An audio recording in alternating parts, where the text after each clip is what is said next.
Hello, everyone. I am so glad that you're tuning in today. And today we're going to be covering the 5 levels of leadership.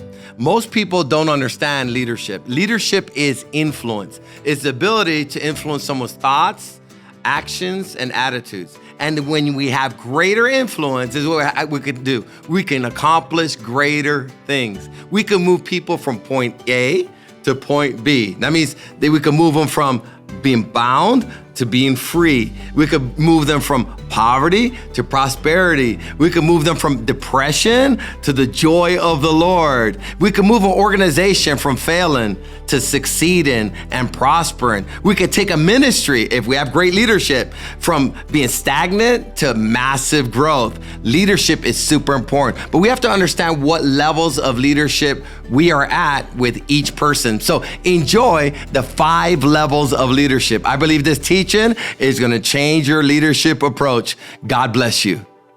Okay, so let's really get ready to take some notes. We're going to be talking about the levels of leadership, and that means that there are levels to leadership. And everybody starts off at level 1, and I might be at level 4 with one person and level 1 with another. Don't be confused that if you say, man, I've been in leadership for a really long time, I should automatically be at level 5 with every single person. Every time you're meeting a new person, you are actually starting at level 1 again, unless you have a reputation that precedes you. That means they already know about you because of your reputation. Every one of us, if you realize it or not, you have a reputation, and your reputation has to do with the things you've done, the things you said, and what people generally think about you, or their opinion about you. And that's why you got to be careful what you're saying and what you're doing, because what you're saying and what you're doing is causing people to develop an opinion, or you have a reputation. There's such thing as this, that your reputation precedes you. That means before you enter into a room, people have heard about you a lot of times as a leader, and it's either a good reputation or it's a bad reputation. There's things that we're doing to build a good reputation, and there's things that you could be doing to actually build a bad reputation. I'm going to give you an example. If you have a meeting and you say the meeting starts at 9 and you start the meeting at 9:30, this is what's happening. You're building a reputation of being late. I've seen churches do this. Church starts at 9, but they really start at 10. You know what happens with a church like that? It can never grow because it has a bad reputation. They never start on time. And this is what's going to happen. The congregation that would potentially come will not come because of the reputation. We don't know when they start. And when they start, we don't know when they finish. It's just a part of it. Or you say you're going to do something, right? And you don't do it. Or you say you're going to do something and you do it, and you do it, and you do it. And they start saying, this is your reputation is, this person, when they give you their word, they do it. No doubt about it. They say it and they do it. Or someone has a bad reputation. They always say they're going to do it, but they don't do it. That's a bad reputation. Now understand, if you have a bad reputation, you cannot have a lot of influence or leadership. Leadership is influence. Leadership is influence. And we'll talk about that in a minute. Definitions of leadership. I'm going to give you just 2 definitions of leadership to keep it simple. Now follow along. Definition number 1. It's the art of motivating a group of people. It's the art of motivating a group of people to act towards achieving a common goal. It's the art of motivating a group of people to act towards achieving a common goal. Now, there is no leadership if there isn't like a common goal. So this is where we're headed. This is where we're moving towards. What is this? Mission and vision. Now, if you cannot motivate them to move towards that goal, this is what it means. You have no leadership influence. You cannot keep saying, well, the people are just hard-headed. No, hold on. You got to understand, I don't have influence over them. And that's why we can't get it done. And that's why we can't fundraise the money. And that's why I can't get my DG to show up to my DG meeting. And that's why we set goals and we can't accomplish it. And that's why they don't change. A big part of it is that they're not motivated, and maybe they don't know the goal, or your leadership does not motivate them to move to achieve the goal. Now, this is true. Every winning team has a winning coach. That means before they win, there had to be a coach that moved that team towards doing what it takes to win. Every winning organization has a winning coach. Every growing organization has a leader that leads them towards growth. In Proverbs, look at this, 11:14 in the ICB. I'll read it slow. Without leadership, a nation will be defeated. Without leadership, a church will be defeated. Without leadership, the people will be defeated. And that word defeated means they will fail, they will fall short, they'll be overwhelmed, they'll end up being divided, they'll be ruined, and they will perish without leadership. So without our leadership, the people will not win, they will not overcome, they will not achieve the goal, the organization will not achieve the goal. This is what's gonna happen. You'll always be a dreamer, but you'll never actually be a visionary that accomplishes dreams. Second definition is the ability to influence someone's thoughts, attitudes, and actions. So leadership is the ability to influence someone's thoughts, attitudes, and actions. So leadership is having the ability to influence the people's thoughts. Their thoughts begin to change. Their behavior begins to change. Their actions begin to change. Everything Jesus did and taught was meant to influence his disciples to think and do things the way he did it. So everything he did was to influence their thought process and influence their actions. We know Jesus was a great leader because we're still influenced by his teachings and his actions, and even to today. And in John 13:13, let's read that. It says in Amplified. It says, "You call me teacher and Lord, and you are right in doing so, for that is who I am." Okay, so you're right. I am your teacher. I am your Lord. So this is what he says now, verse 14, John 13:14, in Amplified. "So if I, the Lord and teacher, wash your feet, you ought to wash one another's feet as well. For I gave you this as an example so that you should do in turn as I did to you." So Jesus is practicing influence. He goes, I'm using my example to gain influence over you. And this is what I'm doing. I'm going to show you how to do it. So I'm going to wash your guys' feet. I'm going to show you how to do it. Never be a leader that asks people to do what you're not willing to do. That's the thing about leadership.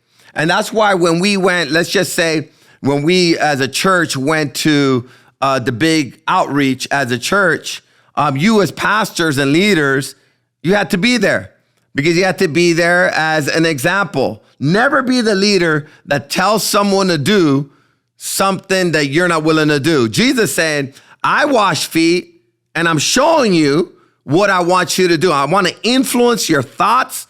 I want you to be humble and I want you to do as I do. I want you to wash each other's feet. If I wasn't too prideful and I'm God to wash feet, you should not get to the point that you're so prideful that you can't serve one another. That's great leadership. What a great example. So the highest form of leadership is, we know this, is servant leadership. It makes it easy to follow a leader that you know is looking out for your best interests and humbly serves you. It's really easy for someone to follow us when they know that we really care about them, that we're not going to judge them, and that we're willing to humbly serve them. And I would say, it is difficult to follow a leader that is prideful, that thinks they're better than the people, right? And is self-serving. It's really hard. It's hard to follow a leader that you don't believe has the best interest for you. It's very hard. So Jesus gave us an example of what leadership, the ability to influence someone's thoughts, attitudes, and actions. So the greater leader you become, the more power you're going to have to influence people's thoughts, behavior, attitudes, and actions. They come in depressed, they come in bound, they live free. They come in discouraged, they leave encouraged. They come confused, they leave with clarity. They come in poverty, by the time you're done with them, they're prospering in their lives. They come and they don't know what they're doing. By the time they're done with you, you help them to know what they're doing so they can succeed. In Matthew 20:26, it says, but among you, it will be different. Whoever wants to be a leader among you must be your servant. So whoever wants to be a leader must be a what? Who wants to be a leader must be a what? Servant. And that means the higher you go, the greater servant you become. Now that's leadership. It's not, now we're going to go into levels of leadership now. Levels of leadership. I'm going to say a quote before I get into it. The strength of any organization is a direct result of the strength of its leaders. The strength of any organization is a direct result of the strength of its leaders. Weak leaders equal weak organizations. Strong leaders equal strong organizations. So that means we got to help our leaders get to higher levels of leadership so we have strong organizations that can accomplish big things. It's only strong leaders make a strong organization that can accomplish big things. It's not big people that accomplish big things. It's not strong people that accomplish great things. It's strong organizations that accomplish great things that have strong leaders in that organization. Okay, you guys got that? So now let's go into levels of leadership. Level number 1 is position. People follow, now listen to this, because of a title. People follow because of the title. The only influence we have is the level of our title. That is it. So how do you know that you're leading in this with this level of leadership? You're always telling people who you are. I'm the pastor. I'm the boss. Listen to me. At this level, an insecure leader will flaunt his title to get people to do what he wants them to do. At this level, an insecure leader will threaten the people, enforce rules to get them to do what he wants them to do. At this level, positional leaders must build influence by building trust. Now, understand, I could give you a title, a position, but I can't build influence for you. So what happens at this level, if you're a positional leader, you might even use my influence to get what you want to get done. I've seen this happen. People say, Pastor Marco said, and I didn't even say it. Why are they saying Pastor Marco said, and I didn't say it? Because they don't have influence. So they're trying to steal my influence to get what they want to get done. They don't have it. Why don't they have it? They've not built trust with the people. They've not built a relationship with the people. The people don't even know that you have the best interest for them, or the people don't know that that leader has the best interest for them. So they're trying to use my leadership or my influence or someone else's leadership to get what they want to get done, or their title, okay? You need to do it. They said something like, you need to do it because Pastor Marco said, okay? Be careful with that, okay? Be careful with that because that's not true leadership. You want to be able to influence people based on your relationship with them. In Matthew 20:25 says, but Jesus called them together and said, you know that the rulers in this world lord it over their people, and officials flaunt their authority over those who are under them. Okay, so a leader might even say in this position is, give me a greater title. And then they might say to me, tell them that I'm their leader, please. And if you could tell them that I'm their leader, I know they'll follow me. But understand, that's still level 1 leadership. I can do that. I could tell them, hey, he's a leader. I put him in position. Listen to everything they tell me. And understand, you're still at level 1. Level 2, let's talk about level 2. Level 2 is permission. People don't follow you because of title. People follow you because of a relationship. People follow you because of let's say with me, a relationship. So relationships are built. And you could have good relationships and you could have bad relationships. But understand this, people will not follow you if you have bad relationships. They'll follow you because of your good relationships. Good relationships are built on good encounters. That means if every time me and you come together, we're arguing, believe me, it's not building trust. That's not building trust. But we're talking about building good relationships. In 2 Kings, there was a king, Rehoboam, and he just became king. And that's in First Kings chapter 12, verse 1 through, it's around 15 or 16. But he became king, and he was Solomon's son, and he becomes the king, and the leaders of Israel, they come to him because he's a positional leader right now. They're not saying, we're not saying we want to follow you quite yet. We want to see what you're about. Are you interested? Do you care about us? Do you really love us? And we're going to give you an opportunity. And the Bible says that the leaders of Israel came to the king, the young king, and they said, King, your dad was pretty rough on us, and he put a really heavy burden on us, and he taxed us like heavily. Taxes like heavy. We just want you to like take some of the burden off of us, lower the taxes, and we will follow you, loyally follow you. So the Bible says that King Rehoboam, he went to the elders, the leaders, the people with experience. And he says, these people are telling me that they want their burden lowered and they want their taxes lowered. They want me to take it easier on them because they're overwhelmed with the pressure that my father put on them. And then the elders said, you know what, Rehoboam? Yes. Ease their burden, win them over, lower their taxes, and they will be loyal subjects forever. That's the right thing to do. Win them over, and they will give you permission to lead them. Win them over, and they'll give you permission to lead them. They'll respect you. They'll believe that you love them. They'll believe that you care for them. They will believe it, right?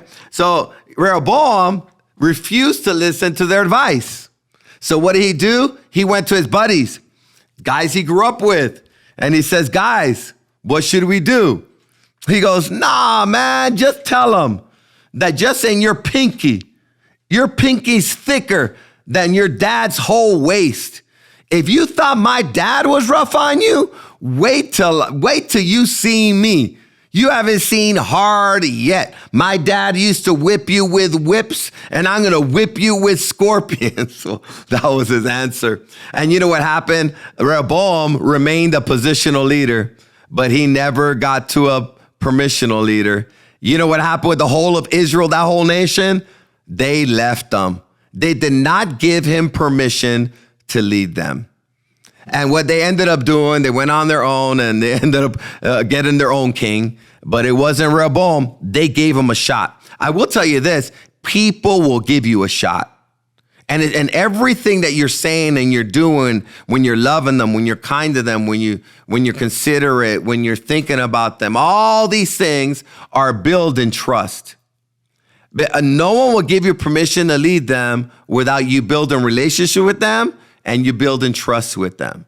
Now understand, either you're building trust or losing trust. It's a big deal when you do things to lose trust. And it's a big deal when you do things to gain trust. There's times that you have to do things that are sacrificial because it's the right thing to do and you're going to build trust with them, okay? So let's keep on looking. I just want to look at something here about people. Most people, I'm going to make it simple. Most people are discouraged. One of the ways to build trust with them is encourage them. Most people want to be included. Ask for their input. I'm always constantly telling leaders, get people involved. Get people involved in your ideas, in your sessions while you're coming up with ideas. Include them. Get their input. Get their buy-in. It's the greatest thing you'll ever do, right? Because when you give them their input, you're saying to them, you matter and your input matters. Most people want success. Help them win. Define their win. Help them win. This is how you build trust. Most people want to be appreciated. Give them credit. Don't be the leader that's taking all the credit. Don't be the leader that says, thank God for me. Because if it wasn't for me, where would you be? You know, I tell my wife that all the time, though. I just tease her. But the idea, never be that leader that is tooting your own horn. You know what's great? That you're a leader that gives the team credit. Man, our team's awesome. We're doing a great job. That builds credibility. And that builds people giving you permission because they know you're not self-centered, right? Level 3 is production. People follow because of results. So this is what it means. People could follow you because they like you, but you're still at level 1 if they're just following you because they like you. Level 3 is they're following you because they like you, and now they're following you because of the results that your organization's getting, the results your team is getting, the results your DG is getting. Your DG used to have 1, now it has 12. You've launched out 4 DGs. They see the results. They see the growth. You know, there's some people that follow me because of production today, because of what we've done, starting on the streets, and we've produced. I remember when I was in sales, there's people that did not respect me. They were calling me names. They were against me. And then I started producing. And when I became the top salesperson, all of a sudden, they looked at me not just as one of the guys. They started looking at me as a leader, and they started asking me advice. How do you overcome this objection? How do you sell 20 cars? How did you do that? Because now they were following me. I gained leadership through production, through getting stuff done, or what your ministry's doing. Before you got there, it wasn't doing that. Before you showed up, we weren't accomplishing what we're accomplishing. Before you came to the table, we had a losing record, but now we're winning. I'm following you not just because I like you. I'm following you because you are producing. We are getting results. This level, they follow because they've seen results of your leadership. They have seen growth. They see wins. They see expansion. They see the vision come to pass. They see profits. They see success.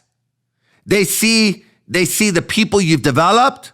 They're following you because of results, because of production. You never want to be a leader that people just like you and they hang around you forever and you never get to the next level, that they're following you, because we know we as an organization are producing. You're producing, we're producing. You came, we're taking it to the next level. Man, so I really believe every one of you leaders that have grown under this leadership can go into any ministry and cause growth. And you could win people over not because you're kind, you're gentle, you're good with people, you're considerate, you got that. But not only that, you can actually move the needle. You could actually set a vision and take the ministry from point A to point B and accomplish a vision. Now, once you get vision and you accomplish it, they'll follow you because of production. In 1 Samuel 18:7, it says it.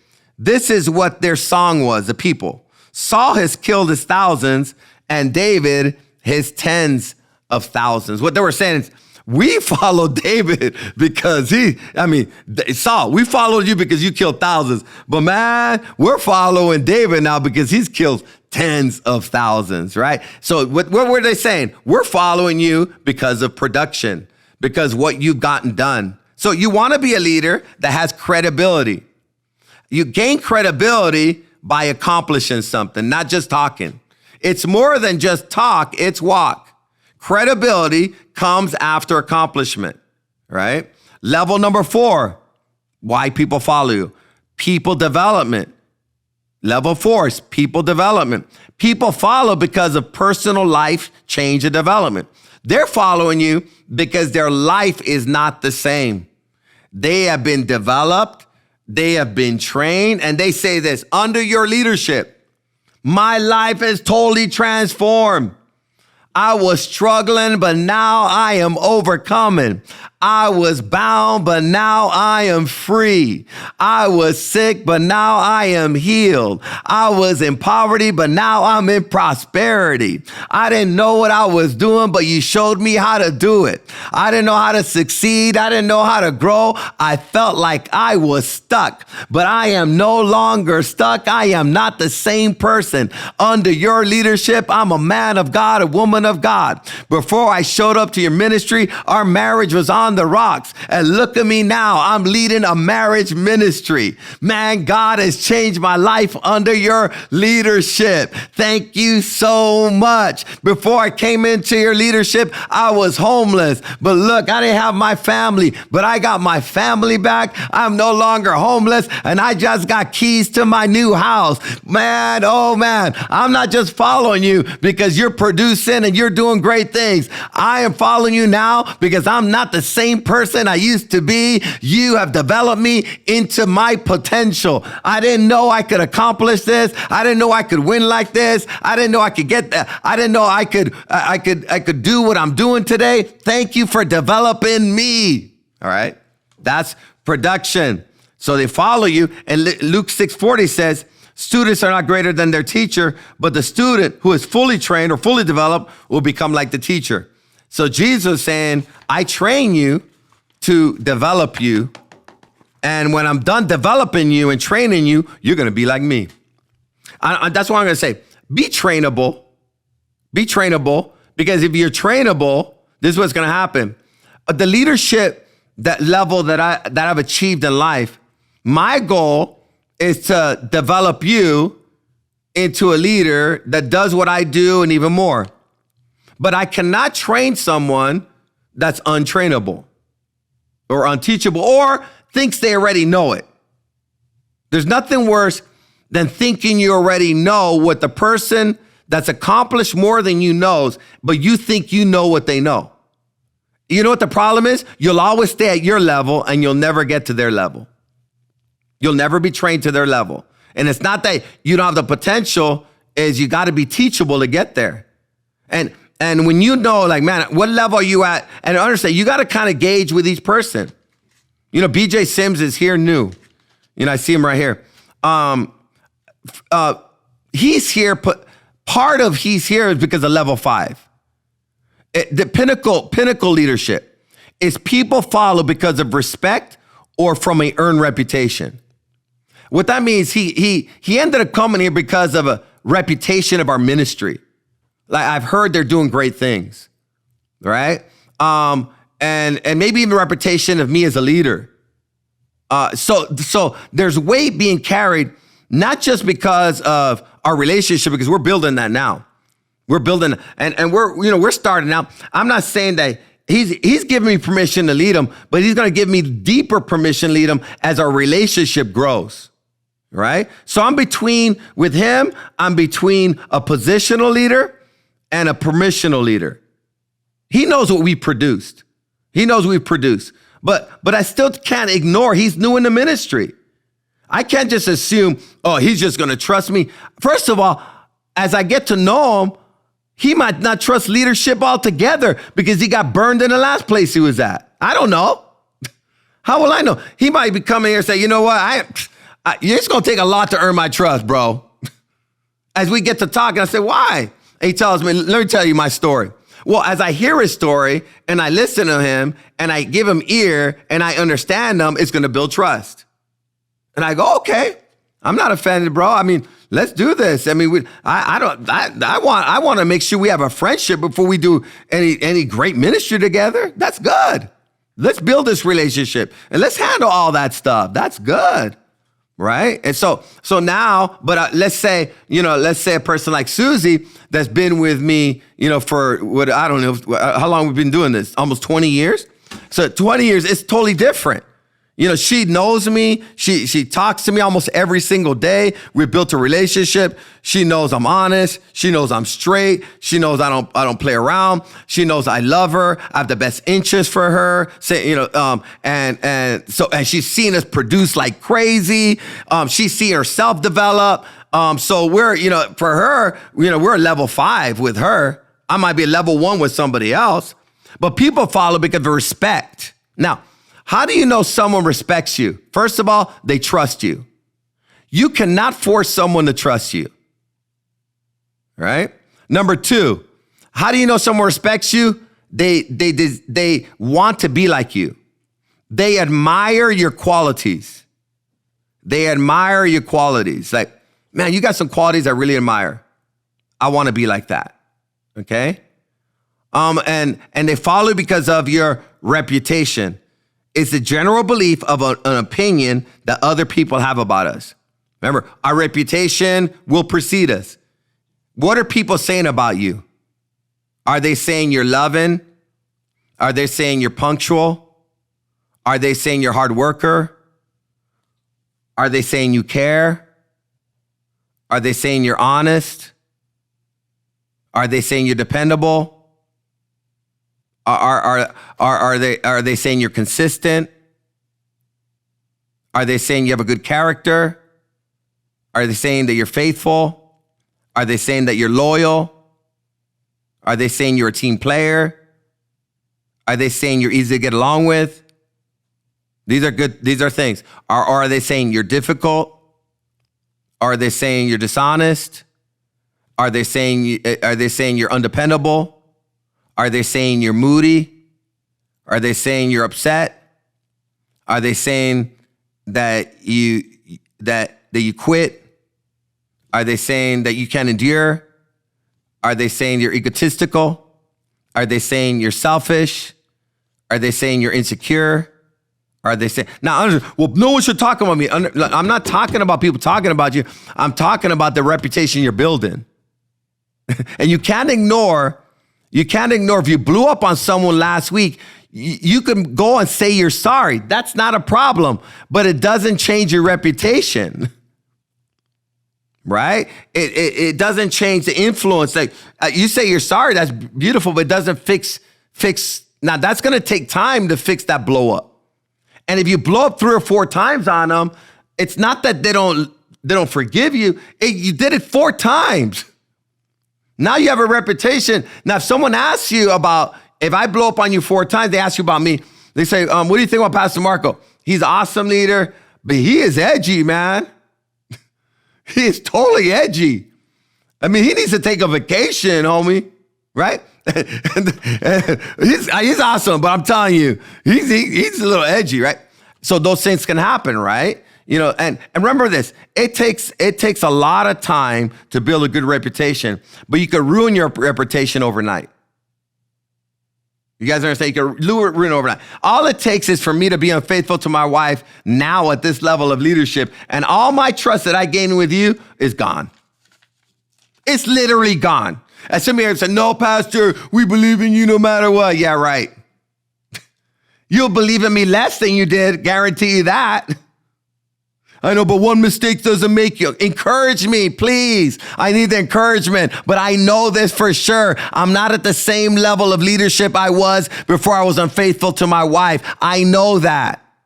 And for me to gain that back is going to be very difficult. If I ever do, with some people, I'll never gain it back. For some people, I will gain it back. And it can be gained back with some people, but not everybody. And you can't get mad when someone says, well, I thought you forgave me. How come you're still bringing it up? Whoa, hold on. You had a glitch there. We can't ignore the glitch, because if we ignore the glitch, we're not being responsible. Because if you had the glitch here, we got to watch out to make sure you don't do that glitch again, because you do have the potential to do that. Of course, you're forgiven, but you got to earn that respect and that honor back and that dependability back. We do. Okay. And that's why you got to be careful. So level 5 is Pinnacle. People follow you because of respect and from earned reputation. Earned reputation of what? The way you treat people, what you accomplish, who you've developed. So it's a totally different thing. So sometimes people come to this ministry based on level 5 ministry. So how do you know that you're a ministry or a person's level 5? People will gather and come without even no relationship. But it's just reputation. They're just showing up because of the reputation. Man, I heard about it. There's people that love me and never met me. I love you, Pastor Marco. Okay. That's amazing. I love them. But how? How do they love? It's this reputation. We've been consistent, for 30 or 20 years of ministry, and we've been helping people for a long period of time. We have a reputation that we're solid. We're not going anywhere. This is not a church that has any scandals with the leadership. We have solid marriages. We're moving forward. All right. We're continuing to love people. We're continuing serving our community. And of course, we need to get better, and we're not perfect. But we do have a reputation. And we at the Pinnacle, it's amazing, because this is high level leadership. When you're at this level of leadership, it's what you say is gold now. I've seen it. I've gone to seminars of ministries that are at this level, Pinnacle leadership. Everything they're saying, I'm writing down. They're leading me now. And I never met the leader, and I still haven't met the leader, but they're at this Pinnacle level, produce high. They have a stellar reputation. They're honored among in and outside the church. It's just good stuff being said, and it's easy. Everybody respects them overall that know them. So this reputation can be built, and you can build from where you're at right now. But you can't ignore your reputation is tied to your production, and your reputation is tied to how you treat people. Your reputation is tied to how you treat people. You cannot have a good reputation if you're not treating people right. You guys understand that? There's a scripture. Where is it right here? I don't know if I have it. Oh, I like this scripture. Okay. This scripture is really good about building building permission. It says, don't be selfish. In Philippians 2:3-4 NLT. Don't be selfish. Don't try to impress others. Now, understand this. Anytime that we're trying to impress others, people see it. They see when we're trying to flaunt, flex. They see it. They could see when we're trying to get an applaud for what we've done. Okay, they could see that. And I'm saying, when we do that, and I say all of us have done it, but when we do that, it doesn't gain influence. It causes people to be skeptical. Be humble, beautiful. And then it tells us how to be humble. Think of others as better than yourself. We are not humble when we think that we're better than others. That takes some awareness. I'm not better than nobody. How do you know you think you're better than somebody? You talk down to them. You talk about them. You criticize them. Okay. The better healthy approach you have towards yourself the more aware you are of your own faults. And I'm not talking beat yourself up, but you got to be aware. Like, man, you don't ever compare your strength with someone else's weakness and your weakness with your strength. It just don't do that. There's things that, Janet's way stronger than me than I am. And there's things I'm stronger than her. And that's not bragging. It's just we're gifted in different areas. But what I got to do is understand my weak areas and where I fall short. And it makes me appreciate Janet even more. I'm never going to appreciate Janet more if I'm full of myself. Because I don't realize, like, Marco, there's a lot of work that needs to be done in a lot of areas in your life, right, Marco? Yeah, true that. And it allows me to have compassion. But it says, be humble, thinking of yourself. Don't think yourself better than others as better than think of others as better than yourselves. That's the tough one. Think of others better than yourself. That means you appreciate what they got to offer. And in verse 4, it says, don't look only for your own interest, but take an interest in others too. So great leadership permission. Leadership is gained through making sure that you're putting others before yourself. You're putting others and they see it. You're putting them before yourself. That's like this is obvious. If you see a lady, guys, an older lady in the room standing up, get up from your seat and give her the seat. Don't act like she's not there. Respect her. Look out for her interests. People coming to your ministry, give them the best seat. We're not one of those ministries that we're trying to get the seats of honor. I'm sure not like that. I don't even like those seats. I always want to give it to somebody. I'm not let them have it. I don't want to be in no seat up there. I feel stupid up there. Right? I don't want that. I want to esteem others. When I come into a room, when you come into a room, it's to serve the people. How do you know you're esteeming them above yourself? You're not coming there to be served. You're coming there to serve. Let's be servant leaders. You walk into a room, don't wait for someone to say hi to you. Go say hi to everybody. If there's peace that need to be made, you be the peacemaker. Go serve them. Apologize if you have to apologize. Get it right. Right? Admit your part. Get it done. Right? But always esteem others higher than yourself. And as you're a leader, you're always serving your organization and you're serving your people.